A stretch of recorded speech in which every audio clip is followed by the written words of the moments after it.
Hi everybody, it's Guy Gibbons, CEO of Bennett Carroll, doing another episode of our serialisation of the book Surviving Your Divorce.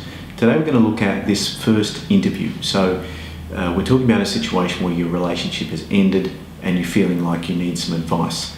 Now for some people that's immediate, for some people they will seek advice even before the relationship ends if they feel that it's doomed, and for some people it takes a little while before they feel like they really need some input and some specialist advice. I'm talking about going to see a lawyer to work out what's happening with the formal side of your separation.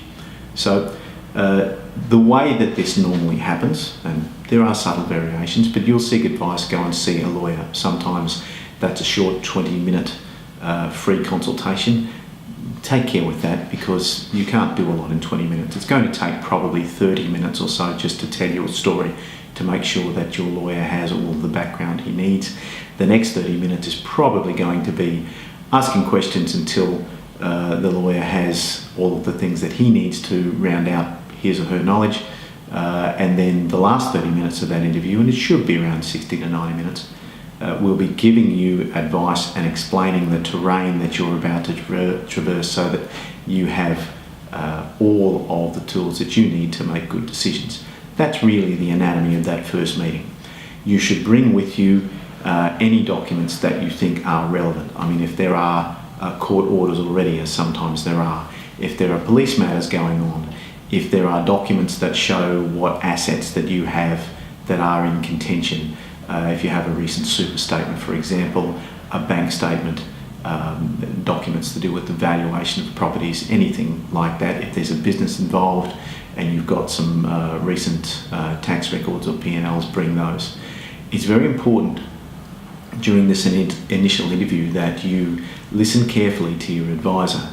Your advisor should be letting you get your story out and then asking questions to round out what knowledge is needed to give you proper advice. At that stage, I think it's important that you feel comfortable with the information that you're receiving and that you feel comfortable in asking questions. Remember, this is your money, this person is your advisor, and this should be receiving information that you're comfortable with in a way that you understand. If you're finding that you're not being listened to, if you're finding that the information that's being given to you is not clear, simple and understandable, you should feel comfortable in saying, hold it a minute, I don't understand that. Can you explain that to me again more simply, more clearly? That's a real key to a relationship with your lawyer in any matter, but particularly in a family law matter. It's important that you are being listened to, and most important, that you understand what's being said to you. This is your money, this is your matter. It's probably the most important thing that's going on in your life at the moment, and you need to feel comfortable that you're understanding what's being said and why things are being done when they're being done on your behalf. We'll go into this a little bit more in the next one, but I think it's essential that you have that confidence and that comfort, and if you're not feeling that way, then maybe this particular lawyer isn't the one for you. We'll see you again soon. We'll tackle the next topic.